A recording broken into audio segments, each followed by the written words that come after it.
La Côte d'Ivoire consolide son action extérieure dans un contexte de renforcement des partenariats et de repositionnement diplomatique.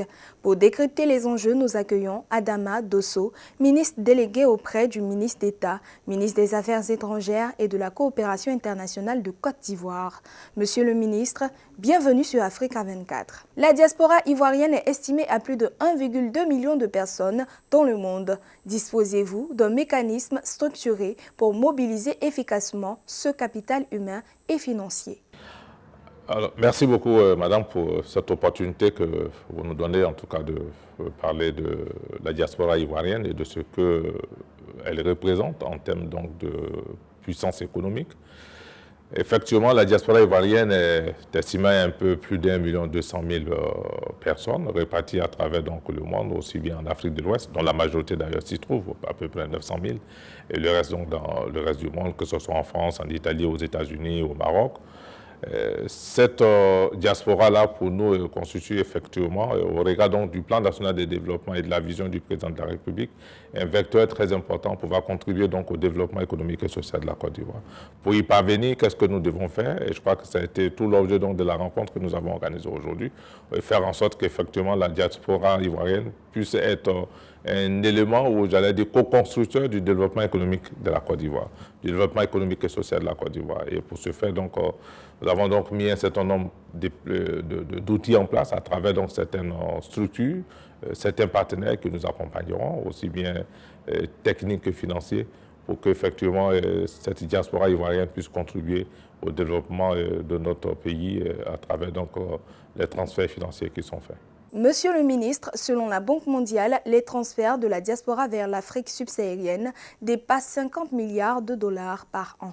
Quelle part spécifique la Côte d'Ivoire capte-t-elle aujourd'hui et comment comptez-vous augmenter ce flux? En 2019, nous étions à peu près à 99 milliards de transferts. Et en 2023, nous avons franchi, le 2018-2019, on a franchi le cap des 600 milliards. Et en 2024, le transfert de la diaspora ivoirienne en direction de la Côte d'Ivoire se lève à 840 milliards de nos francs CFA. Qu'est-ce que nous comptons faire pour pouvoir améliorer donc, cet acquis? Il faut déjà indiquer que ces 840 milliards que nous indiquons, c'est ce que nous arrivons à, j'allais dire, à tracer. Parce que l'essentiel de ces fonds-là sont des fonds destinés à des soutiens familiaux, à des activités de consommation de façon générale. Très peu de ces fonds sont destinés à des activités productives. Comment nous allons nous prendre pour améliorer ce capital, j'allais dire très important? C'est ce que nous avons essayé de faire déjà avec la Banque centrale. Parce qu'il vous souviendra que selon certaines directives de la Banque centrale, il n'était pas possible pour nos compatriotes de la diaspora de pouvoir ouvrir des comptes au niveau des banques commerciales. Cette restriction a été levée grâce donc à la bienveillance donc, du gouverneur. Désormais, nos compatriotes pourront ouvrir des comptes dans les différentes banques commerciales qui sont sur la place. Donc c'est déjà un élément pouvant nous permettre donc non seulement de tracer, mais également de capitaliser et d'augmenter ce flux de transferts en direction donc, de la Côte d'Ivoire. Avec la mise en œuvre de la zone de libre-échange continentale africaine qui concerne plus de 1,3 milliard de consommateurs, comment la diaspora ivoirienne peut-elle tirer profit de ce marché? La diaspora ivoirienne peut parfaitement profiter de ce marché. Vous avez vu tout à l'heure à ce forum la direction de Côte d'Ivoire Export qui a participé donc au lancement de ce forum parce que aujourd'hui, l'objectif de la Côte d'Ivoire, c'est de faire en sorte que nos compatriotes puissent s'investir dans des activités productives. Évidemment, s'ils produisent dans des activités productives, ce n'est pas forcément pour le marché ivoirien seulement. C'est pour le marché de la sous-région, c'est pour le marché africain. Et des structures comme Côte d'Ivoire Export doivent pouvoir donc les accompagner à pouvoir, j'allais dire, franchir nos frontières, pouvoir porter les produits dont ils sont les initiateurs au niveau des autres pays de l'Afrique. L'Union africaine entend positionner le capital humain comme le moteur central de l'intégration en investissant dans des systèmes régionaux d'éducation, de santé, de recherche et d'inclusion sociale alignés sur les ambitions de l'agenda 2063. Quelle stratégie pour atteindre cet objectif selon vous? Montesquieu nous disait qu'il n'y a de richesse que l'homme. Donc ça vous dit que tout ce que nous faisons, l'humain reste j'allais dire, la pierre angulaire de toute la politique du président de la République.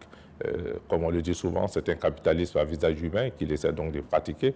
Et nous savons que la Côte d'Ivoire ou l'Afrique de façon générale ne peut connaître un essor, j'allais dire, dans son développement que si nous avons des personnes ressources qui sont capables de porter cette vision et ces projets. Et l'État de Côte d'Ivoire est donc très conforme d'ailleurs à cette vision de l'Union africaine de l'agenda 2063. Et nous sommes en train de travailler au niveau du ministère de l'Intégration, notamment à travers nos directions des politiques d'intégration, sur le développement du capital humain, aussi bien au niveau de la CEDEAO qu'au niveau de l'Union africaine, pour faire en sorte que l'humain, nos ressources, nos étudiants, nos élèves puissent avoir des compétences normales et requises pour pouvoir porter la vision de développement du pays. Monsieur Adama Dosso, ministre délégué auprès du ministre des Affaires étrangères et de la coopération internationale, merci d'avoir répondu aux questions d'Africa 24. Mesdames et messieurs, merci de nous avoir suivis. L'actualité continue sur Africa 24.